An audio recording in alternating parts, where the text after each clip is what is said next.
Assalamualaikum warahmatullahi wabarakatuh. Halo, jumpa lagi bersama saya Dwiru. Ya, di hari yang cerah ini ya, hari Kamis.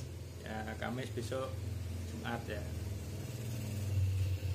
Kita lanjutkan untuk mereview ikan gupi ya, teman-teman ya. Sebelumnya saya doakan kepada teman-teman ya yang menyaksikan video ini semoga rezekinya lancar, selalu dalam lindungan Allah Subhanahu wa taala, dan dapat kekuatan lebih untuk menjalani kehidupan ya, dan dapat bala bantuan dari segala penjuru arah ya. Ya, langsung kita lanjutkan ya. Ya, kita lanjut ya, review ikan gupi. Peliharaan baru, pengalaman baru ya, karena memelihara jadi kita tahu ya, jadi pengalaman secara otomatis. Say hi dulu, halo gupi. Ya, bicara soal gupi ya teman-teman ya,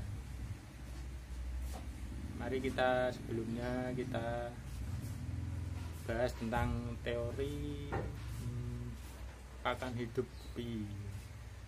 Pakan hidup gupi itu seperti kutu air ya, ya dimana kita bisa mendapatkan kutu air di penjual kutu air.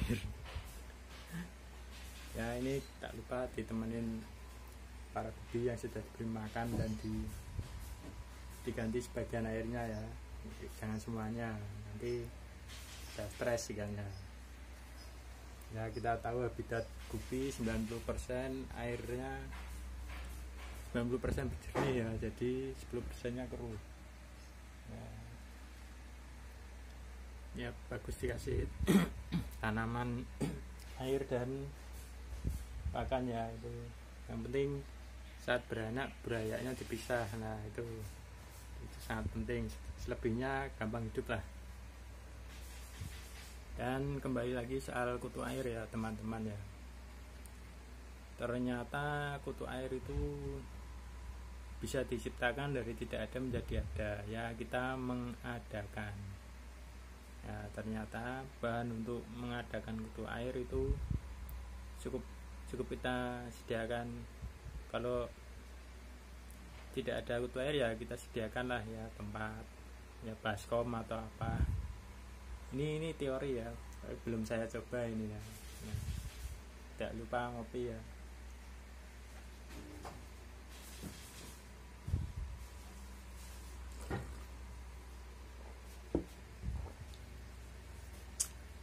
Mantap. Nah, ini syuting menggunakan tripod, jadi ya di studio nih. Studio ala kadarnya, seadanya ya. Ya, itu kita sediakan air untuk mengadakan kutu air ya, kita sediakan air, dan ternyata bahan dasar pembuatan kutu air dibuat ya, yang buat tetap Gusti Allah ya. Ya, itu kita siapkan, itu ternyata daun kol itu atau kubis. Nah, itu ternyata dengan daun kol itu, daun kol yang busuk bisa ya, yang jelek atau yang masih baru mungkin bisa ya, itu dicuci dulu, terus tinggal direndam aja begitu, direndam di air kedalaman ya kira-kira seperempat lah ya, seperempat dari wadah gitu. Kalau enggak ya mungkin maksimal ya seperempat lah ya, tidak usah banyak, seperempat atau maksimal setengah sudah banyak itu. Nah, itu kita biarkan kira-kira selama seminggu. Nah, seminggu itu tentu saja daun kol akan membusuk ya, akan terurai gitu. Nah, itu akan membuat air menjadi keruh. Setelah air menjadi keruh, berubah warna jadi hijau. Itu menurut teorinya sih seperti itu, tapi saya belum kita buktikan. Setelah air air berubah warna, itu kita biarkan saja. Nah nanti setelah seminggu itu, setelah kita biarkan, terus kita biarkan, maka airnya akan mengendap itu teman-teman, mengendap dan kembali menjadi jernih. Dan di saat airnya menjadi jernih, nah saat itulah kutu air junior mulai kelihatan ya. Ya seperti inilah ya, hanya temani kopi mik hangat nikmat. Nah, jangan lupa awali hari kalian dengan zikrullah dan kopi mik hangat nikmat.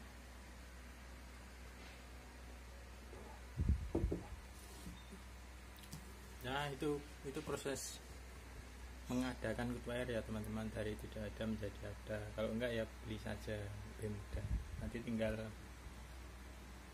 dimasukkan ke air dan diberi daun kol, jangan lupa.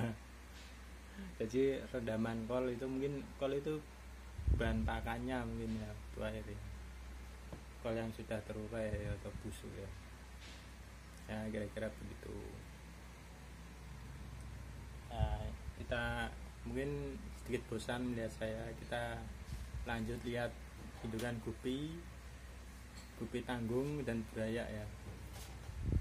Bagaimana keadaan mereka, kita lihat lebih dekat lagi.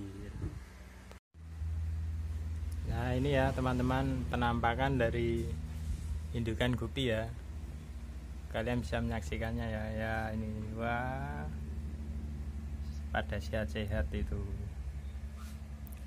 yang di bawah dasar itu kotoran ya, tidak apa-apa. Kotorannya nanti itu tidak mengganggu, itu malah seperti apa, serasa di rumah gitu. Jadi gupinya bisa nggak stres itu. Nah, terutama ini yang berperan penting, ini tanaman air ya, atau ganggang. Ini sangat berperan ini teman-teman. Dengan adanya tanaman air atau ganggang ini, itu ikan gupi itu pada bahagia itu. Bahagia itu udah ya. Kalian akan tahu bagaimana ikan bahagia jika kalian memelihara ikan ya. Wah, seperti perasaannya terhubung ya. Nah ini untuk indukan ya, sehat-sehat ini indukannya ini. Untuk hari ini Kamis ini tanggal 11 Agustus tidak ada indukan yang mati ya. Wah pada sehat-sehat itu. Nah ini indukan ya, mungkin suatu saat bisa kita belikan indukan yang sedikit lebih unggul ya, atau lebih mahal. Jadi nanti anakannya bisa lebih bagus lagi, corak atau ekornya itu lebih panjang. Nah kita lanjutkan ke gupi yang tanggung ya, dan burayak. Ya ini ya teman-teman ya, ini burayak yang kemarin itu, wah ya ini nggak ada yang mati ya, bisa dibilang sukses ini. Ternyata anakan burayak itu ya bukan mungkin ya, pastinya sudah punya mulut ya teman-teman ya. Mungkin kita sering berasumsi bahwa anakan harus diberi, burayak ini harus kasih makan kutu air.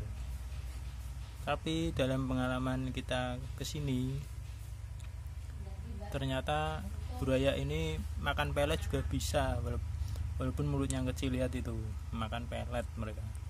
Pelet sendiri kan keras, tapi dengan terkena air, pelet akan melunak gitu, teman-teman.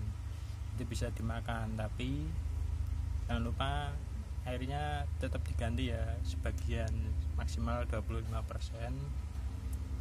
agar tetap bersih. Nah ini untuk gapi atau gupi yang tanggung ya. 1, 2, 3. Yang satu di mana om ya, itu 4 itu. 2, 3 tuh. Hanya 1, 2, 3. Oh ya itu 4. Ya sehat-sehat ya itu ya. Nah. Oke teman-teman, sekian dulu ya review kita bersama ikan gupi ya, atau ikan gapi ya. Di sebelah ya. Ya, akhir kata, wassalamualaikum warahmatullahi wabarakatuh. Dadah.